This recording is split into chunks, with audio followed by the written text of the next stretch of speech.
parábola, nessa história que foi proposta por Jesus? Você é o bom samaritano? Ou você é o hospedeiro? Será que nós somos os ladrões, irmão Beijo? Né? Então a pergunta que fica é essa: qual é o personagem que nós nos identificamos nessa parábola? A parábola começa, o texto que nós lemos começa, irmãos, com um doutor da lei inquirindo Jesus acerca de alguma coisa. Se você ler o começo do capítulo, lá no princípio, você vai ver que Jesus ele designou 70 homens, né? Em algumas versões falam 72, para irem pregar o Evangelho nas aldeias onde Jesus havia de pregar o Evangelho do Reino. E ele designou e falou: ó, vão e em meu nome vocês vão expulsar demônios, vocês vão curar os enfermos, enfim. E os discípulos dele foi. E aí você tem que ver a alegria deles voltando e dizendo: Senhor, em teu nome até os espíritos nos submetem. E aí Jesus olha para eles e fala assim: vocês deveriam estar alegres não pelo motivo dos demônios ou dos espíritos estarem se submetendo a vocês. Antes vocês deveriam estar alegres por ter o nome de vocês escrito no livro da vida. Então Jesus está falando de quê? De vida eterna. Jesus está falando de quê? De vida eterna. E quando Jesus está falando sobre esse assunto, levanta um doutor da lei e fala, interrompe a conversa e fala assim: Jesus, já que o senhor está falando aí de ter o nome escrito não sei aonde aí, como que eu faço? O que eu tenho que fazer para me herdar a vida eterna? Ele já começa, Arthur, com uma pergunta errada, porque para você herdar, basta você ser herdeiro. O herdeiro não tem que fazer nada. Se ele é filho, se ele é herdeiro, ele vai herdar, ele não tem que fazer nada. Então o fariseu, aqui o mestre e o doutor da lei, já começa a pergunta da maneira errada. Por quê?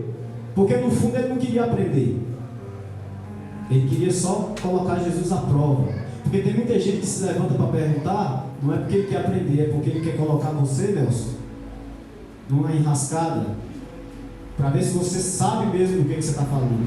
E o texto começa assim: e eis que se levantou um certo doutor da lei. Irmãos, eu não sei se os irmãos sabem, o irmão presbítero estava falando que você pesquisar a respeito do povo de Israel, não foi isso? Na cultura judaica, uma criança, quando ela inteira 12 anos, ela participa do evento que chama Bar Mitzvah.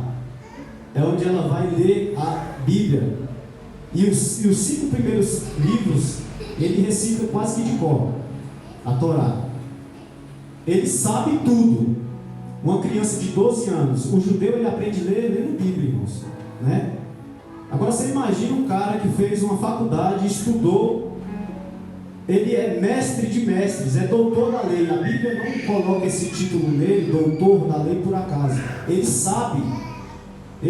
Quando ele interroga Jesus e pergunta, na verdade ele está querendo dizer assim: Senhor, vamos ver se o senhor sabe mesmo. Um doutor da lei chega para Jesus, Arthur, e fala: mestre. Sentiu a ironia ou não?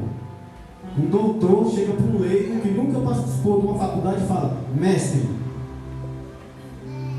Se você for prestar atenção, a maioria das pessoas que receberam o milagre de Jesus chamavam ele de Senhor. Mas esse aqui não chama de Senhor, porque no grego a palavra Senhor significa dono do universo, dono de tudo, vem da palavra Kyrios, significa isso. Mas esse sacerdote aqui, esse doutor da lei, não considera Jesus como Senhor. E ele se levanta: Senhor, o que eu hei de fazer para herdar a vida eterna? E aí Jesus, ele é fantástico, porque ele responde uma pergunta com outra pergunta. Quem que já assistiu Chaves? Quem já assistiu Chaves? A dona Florinda, ela nos ensinou uma coisa: somente as pessoas idiotas respondem uma pergunta com outra pergunta. Não foi isso que ela falou? Só que com Jesus aprende o contrário. Um sábio responde uma pergunta com outra pergunta. Certa vez perguntaram para um judeu: por que os judeus respondem uma pergunta com outra pergunta? Aí os judeus: tem algum mal nisso?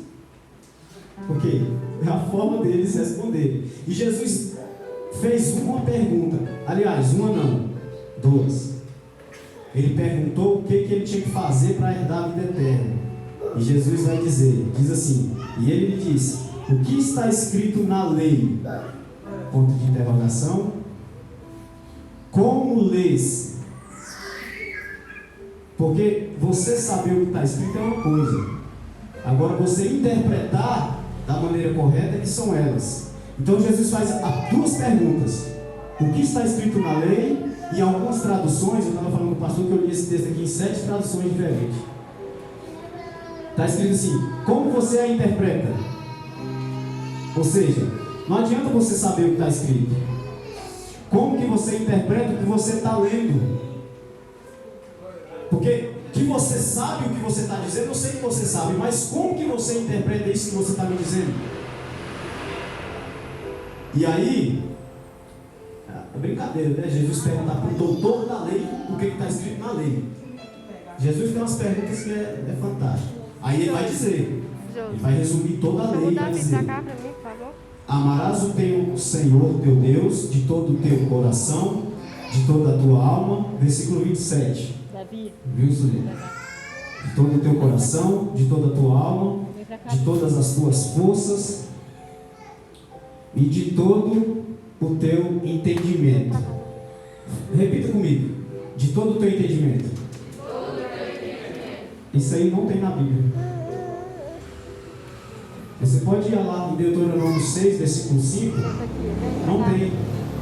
Esse fariseu, esse doutor da lei, ele está acrescentando. Ele está querendo dizer: Senhor, eu entendo. Eu sei do que eu estou falando.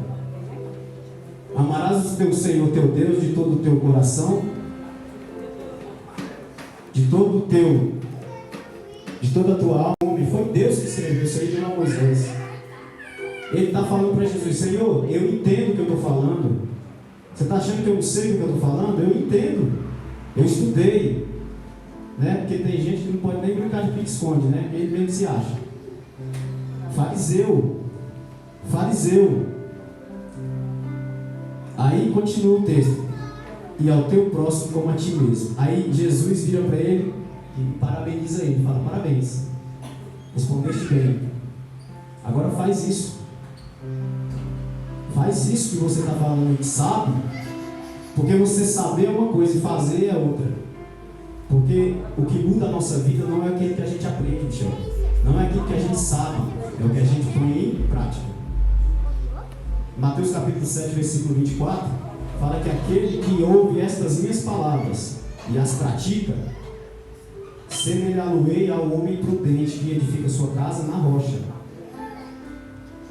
Então não adianta você ouvir e não praticar.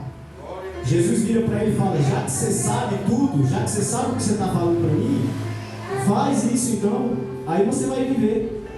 Faz isso e viverás. Olha o versículo 29. E ele, porém, querendo justificar-se.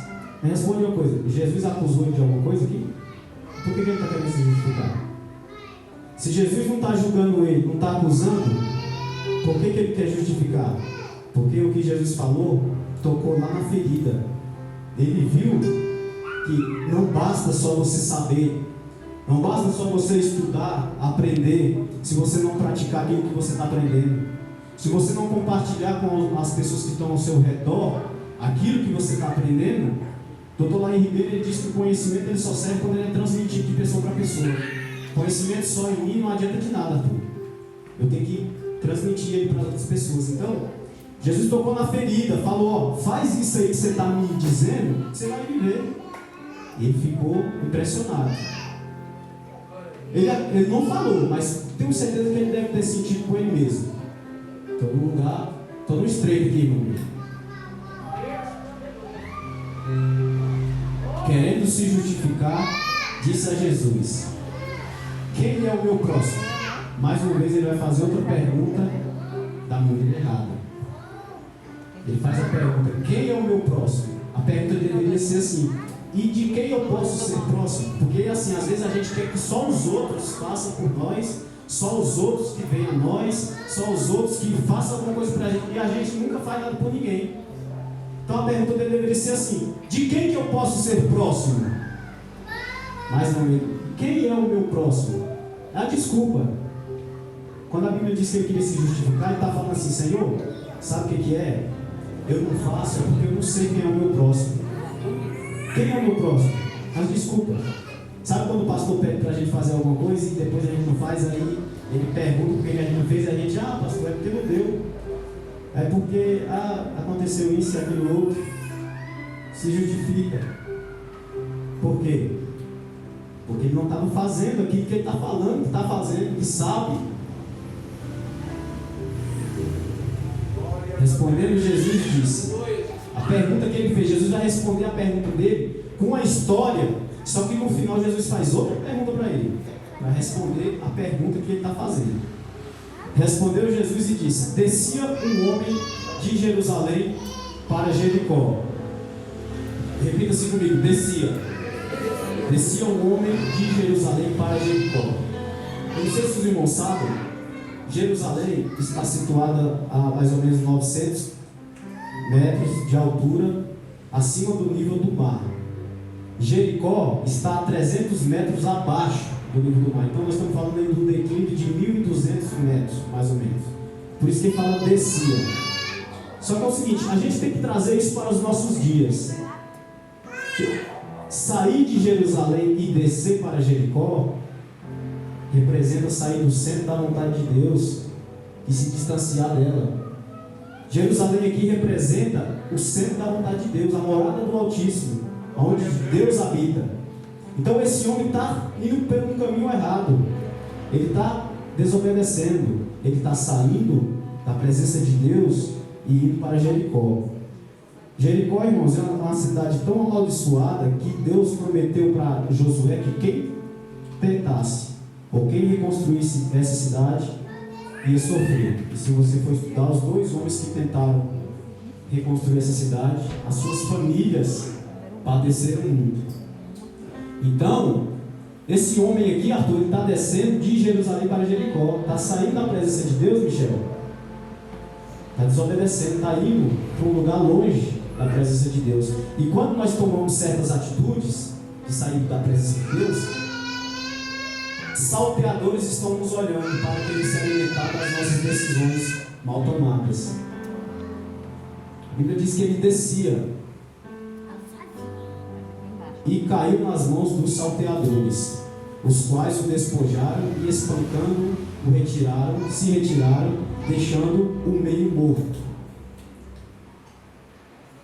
E ocasionalmente descia pelo mesmo caminho. Ocasionalmente significa por acaso, por coincidência, descia pelo mesmo caminho um sacerdote. O sacerdote está indo pelo mesmo caminho. Se você for estudar um pouquinho a mais, você vai ver que existem duas estradas para fazer esse translado de Jerusalém para Jericó, que é esse, que tem 25 km, 27 km por aí, onde muito difícil você ia ser assaltado, a não ser que fosse à noite. E existia também um que eu vou ter que chamar de atalho, que é esse aqui que o rapaz foi assaltado. O de 27 km era o outro, que todo mundo percorria por ele, e esse aqui é o atalho. E você vai ver que esse rapaz vai tomar esse atalho, porque além de ele estar descendo para Jericó, que é longe da presença de Deus, ele está indo pelo caminho que não deveria ir. E a nossa geração é uma geração que está acostumada a tomar atalhos, não tem raízes, né? não senta para aprender e já quer ensinar, né? Não para ouvir e quer falar, não quer pegar atalho, não quer percorrer o caminho que lhe é proposto. E a Bíblia diz que o sacerdote, irmãos, descia pelo mesmo caminho. O que esse sacerdote foi fazer lá? Pelo mesmo caminho. E engraçado que começa assim: ocasionalmente descia pelo mesmo caminho certo sacerdote. Tem quando você fala assim, certas pessoas? Pois é. Certo sacerdote. sacerdote descia pelo mesmo caminho e vendo, passou de largo. Irmãos, tem alguns textos na Bíblia, se não todos, você tem que ler fazendo pergunta por texto. A pergunta que eu fiz foi: por que esse sacerdote não ajudou esse homem? E eu vou lhe dizer uma coisa que pode ser que te escandalize. Esse homem, esse sacerdote não ajudou o homem porque ele era fiel a Deus. Por obediência à palavra de Deus, ele não ajudou. Descia pelo caminho. O levita fala: chegando àquele lugar. O levita chegou perto uma vez. O levita foi lá bem pertinho, Arthur. E aí quem quase fez, não fez nada. Ou você faz ou não faz. Ele foi, ele olhou, aí ele pensou: se o pastor não fez nada, para que eu vou fazer? Porque você tem que entender, irmãos, que tem coisa que o pastor não vai poder fazer. A gente vai ter que fazer. Eu acho que só em uma vez que entendeu. Tem coisa, irmãos, que o pastor não vai poder fazer. É só a gente que vai ter que fazer. De igual modo, ele olhou, parece que está morto. E foi. Lembra que eu falei que Jerusalém estava a 900 metros? O caminho de Jericó estava a 300 metros. Provavelmente esse levita estava lá em cima e viu quando o sacerdote passou e desviou o caminho. Não fez nada. Aí ele falou: se ele não está fazendo, não vai ser eu que vou fazer nada. Passou de largo também. Mas a boa notícia é que no próximo versículo diz que mais um samaritano, versículo 33, mais um samaritano, e o detalhe que eu acho rico nesse versículo é que ia o seu caminho. Ele não estava no mesmo caminho do rapaz que estava descendo, ele não estava no mesmo caminho do sacerdote que estava no caminho do que foi espancado. A Bíblia diz que ele ia o seu próprio caminho. Ele estava subindo para Jerusalém, ele estava indo para o centro da vontade de Deus. Mas quando ele viu aquele homem caído, ele desviou o seu caminho. Ele não conseguiu passar e fingir que não estava vendo, irmã Beija. E eu quero que você coloque a sua mente nisso, irmãos. É muito fácil um judeu ajudar outro judeu. Agora que nós estamos falando de um samaritano, esse samaritano aqui, ele enfrentou o medo, porque se ele fosse pego ali, ele poderia ser até apedrejado. Eu não sei se vocês sabem, samaritano tem uma briga com um judeu de muito tempo. Eu não quero saber quem é. Eu não quero saber o que aconteceu, Arthur. Eu não quero saber o que você fez para ser espancado. Eu não quero saber o que você fez para que os assaltantes te assaltassem. Eu quero saber que eu quero te ajudar. Chegou ao pé dele e vendo, moveu-se de íntima compaixão. Essa frase, irmãos, está na maioria das vezes que Jesus faz um milagre para alguém. Se você lembrar, quando ele se encontrou com a viúva de Naim, a Bíblia usa esse mesmo termo, e movendo-se de íntima compaixão. E o detalhe é que ele não sentiu compaixão, ele moveu-se. Porque quem se compadece, irmão, não fica parado. Eu costumo dizer que Jesus ele não tinha pena e nem dó de ninguém. Porque quando você fala assim: coitado de fulano, está passando por tal coisa, você só fala, não faz nada. Quem tem pena e quem tem dó, não faz nada. Mas quem se move de íntima compaixão, ele faz alguma coisa. E o texto aí, moveu-se de íntima compaixão. E aproximando-se, chegou perto. Eu não quero saber se você está fedendo. Eu quero saber se já tem horas que você está aí nesse sol, nesse chão, nesse barro. Eu quero te ajudar. Você pode estar fedendo a sangue, pode estar fedendo a barro, mas eu quero te ajudar. E aproximando-se, atou-lhe as feridas. Será que nós temos atado as feridas das pessoas que nós estamos se aproximando delas? Ou será que nós estamos cutucando, arrancando a casquinha? As pessoas que estão se aproximando de você, você está atando as feridas dela ou você está expondo as feridas dela? Deus nos chama para sermos atadores de feridas e não expositores de feridas. E aproximando-se, atou-lhe as feridas, e aplicando-lhes azeite e vinho, e pondo sobre a sua cavalgadura, pegou no colo,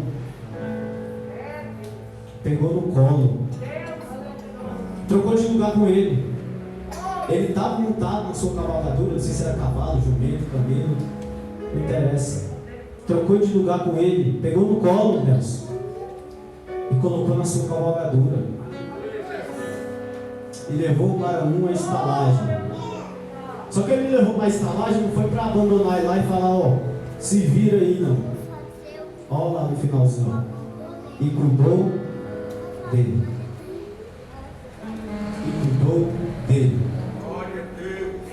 Irmãos, esse texto aqui tem falado muito comigo, porque eu acredito que quem prega aprende mais do que quem está escutando, irmãos. Porque a palavra ela corta para aí e corta para cá. Eu li esse texto muitas vezes. E Deus falou tremendamente comigo, porque as pessoas que Deus coloca na nossa trajetória, irmãos, não é por acaso, é para nós cuidarmos dela. E às vezes você não vai ter que estar paparicando para poder ajudar, não. Às vezes é um simples bom dia, um simples cumprimento que você dá para a pessoa. Você está ajudando ela, você está fazendo, você está tratando ela com amor. Levou para uma estalagem e cuidou dele. E partindo no outro dia, olha o detalhe, passou a noite com ele, Deus. E aí o bicho pega para mim, porque faz tempo que eu não me dedico um tempinho à noite, para passar a noite com Deus, cuidando de alguém, orando por alguém. Quando foi a última vez que você tirou um tempo para passar a noite intercedendo por alguém? Ah, Valdir, mas eu não tenho tempo. Esse é o nosso problema. Nós não temos tempo para nada. Nós não temos tempo para nada, irmãos. Porque nós não colocamos prioridade na nossa vida. O nosso professor que nos ensinou sábado, ele falou: se você não tirar pelo menos 15 minutos, 15 para ler a Bíblia, é porque você não está colocando em prioridade aquilo que é mais importante. Você está fazendo todas as outras coisas, mas o que é importante você não está tirando tempo para isso. E aproximando-se, atou-lhe as feridas, aplicando-lhes azeite e vinho, e pondo sobre a sua cavalgadura, levou para a estalagem e cuidou dele. Partindo no outro dia, tirou 2 dinheiros e deu ao hospedeiro e disse: cuida dele. Jesus, ele pagou mais do que 2 dinheiros por você, irmão. 2 dinheiros aqui, irmãos, é equivalente a 2 dias de trabalho braçal de um trabalhador comum da época. É como se fosse uma diária. A diária da minha mãe acho que é R$170. Pegar R$340 e fala aqui, ó, cuida dele. E olha o detalhe: e tudo quanto você gastar, aliás, tudo o que você gastar, não é o quanto, é tudo o que você gastar, eu te pagarei quando eu voltar. Cuida dele, irmão Lídia. Aleluia, Jesus. Cuida dele. Cuida de mim, Jesus. Porque eu estou indo ali, eu vou ali, mas eu vou voltar. E aí quando eu voltar, o que você gastar com ele, as lágrimas que você gasta com ele, o tempo que você gasta dedicando-se a ele, as noites de sono que você não dorme por causa dele, eu vou te pagar. Cuida dele, Michel. Cuida dele. Aleluia. Só cuida dele. Eu estou te dando 2 dinheiros ou 2 denários. Mas se ele te der trabalho e você gastar mais, quando eu voltar, eu vou te pagar. Eu vou te reembolsar. Eu vou te pagar com juros. O pastor gosta de dizer que os juros do céu é 100%. Eu vou te dar os juros. Você não vai ficar sem receber. Cuida dele. Aí Jesus volta à pergunta do fariseu. Ele pergunta de um jeito, Jesus inverte a pergunta. Ele pergunta: Senhor, quem é o meu próximo? Aí Jesus pergunta para ele: qual desses te parece ser o próximo daquele que estava caído? Porque assim, não é quem é o meu próximo, é de quem eu posso ser próximo. O próximo aqui não foi o cara que estava caído não, irmãos. Foi um dos três que estava passando. O próximo é qualquer pessoa que você se aproximar dela. Quando você se dispor a ser o próximo, todo mundo vira o próximo. A guerra do judeu contra o samaritano é tão grande que esse doutor da lei não falou, é o samaritano. Ele falou: é aquele que usou de misericórdia para com ele. Essa palavra misericórdia é miséria mais córdia. Córdia veio do coração. Amar. Amar o miserável. Ele não merece, mas eu amo. Porque você amar quem te ama é muito fácil. Isso até um ateu faz. O evangelho, eu estava falando com o nosso um dia.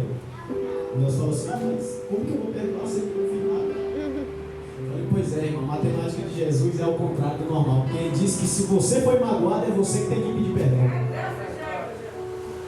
A matemática de Deus, se você for querer entender, é melhor obedecer.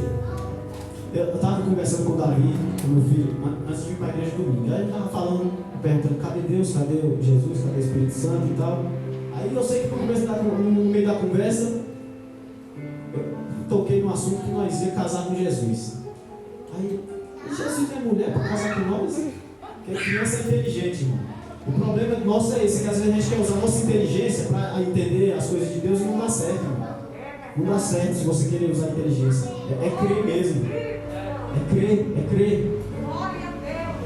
Qual, pois, destes três te parece que foi o próximo daquele que caiu nas mãos dos salteadores? E ele disse: o que usou de misericórdia para com ele.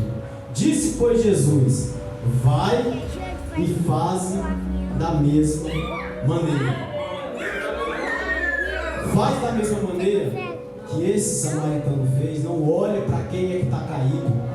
Repito a dizer, ele chegou nos pés, irmãos. Ele chegou nos pés, ele não quer saber quem é que foi machucado, quem foi que foi assaltado. Ele olhou para as feridas, mas não foi para expor. Não foi para postar lá no Facebook, lá: ah, fulano de tal está isso e está aquilo. Não, irmão, não faça isso não. Porque você quer corrigir o erro de uma pessoa errando do mesmo jeito? Faça diferente. Se a pessoa errou, mostre que você é diferente. Não cometa o mesmo erro. Não faça igual esse levita que viu que o sacerdote não tomou atitude e fez do mesmo jeito. Você pode ser diferente. Você não precisa ser Maria vai com as outras. Você não precisa agir da mesma maneira que pessoas que fazem o que devem fazer. Você pode tomar uma atitude diferente. E eu volto a fazer a pergunta que eu fiz no começo: quem é você nessa parábola? Quem somos nós nessa parábola? E eu acredito que aqui pode ter pessoas que por algum motivo foi assaltado, tendo seus bens ofuscados, te maltrataram, te bateram, te deixaram no chão para você viver um passado destruído. Mas só que o samaritano está vindo aí, Michel. E ele está disposto a parar e se aproximar de você. As pessoas te viram numa beija e te deixaram de lado. Só que o samaritano resolveu investir no seu futuro. E falou assim: eu vou investir aqui 2 dinheiros em você. Aleluia, Deus. E se você der trabalho, e se você gastar mais do que eu estou investindo, não se preocupa não, eu já paguei, e eu pago mais quanto for preciso, porque você é importante. E aqui, meu pastor, eu tenho que dizer uma coisa para o senhor: como eu vejo Deus na vida de vocês. Porque como o senhor diz, Deus só manda carrapicho para cá. E a gente vê como vocês tratam com todo o amor as vidas que aqui há dentro, irmãos. Eu falei assim brincando, tá, irmãos? Não é sério não. Mas os nossos pastores, eles não olham. Às vezes a gente tem medo de falar para o pastor: pastor, aconteceu tal coisa. Tem vergonha. Você fala para o pastor, parece que você não falou nada. Porque ele não te julga, irmão, beija. Ele está aqui é para atar a sua ferida. Aleluia. Colocar azeite e vinho. O vinho aqui, irmãos, pode representar o sangue de Jesus, mas pelo contexto é alegria. Porque a minha alegria, o meu ódio, não adianta estar cheio de vinho se eu não posso compartilhar com o meu irmão. De que adianta eu ter alegria, irmão Nelson, se eu não compartilho com quem está ao meu redor? Então, ele a tua ferida deitou azeite e vinho. E cuidou dele. Será que tem algum hospedeiro aqui hoje que está disposto a cuidar de algumas pessoas? Porque o samaritano ele foi, irmãos, mas ele vai voltar. Ele vai voltar e aquilo que você está investindo, aquilo que você está gastando, aquilo que você está entregando, ele vai te pagar. Ele vai te pagar. Oh, glória a Deus, aleluias. Quem é o meu próximo? Glória a Deus. Será que é a pastora Vera que é a minha próxima? É muito fácil ser próximo da pastora. É muito simples. Muito fácil.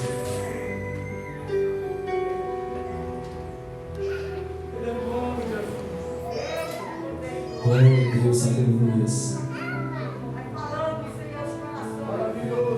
Oh, aleluias.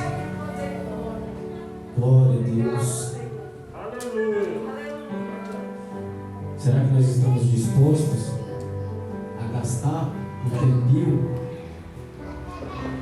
Sabe quando você tira um tempinho lá, irmãos, na sua casa, para cantar um hino, se preparar, para quando você chegar aqui, que às vezes a gente pensa que a gente tem que saltar por lá, fazer uma... Não, irmão. Às vezes você se dedica lá em cantar um hino, igual essa criança cantou aqui.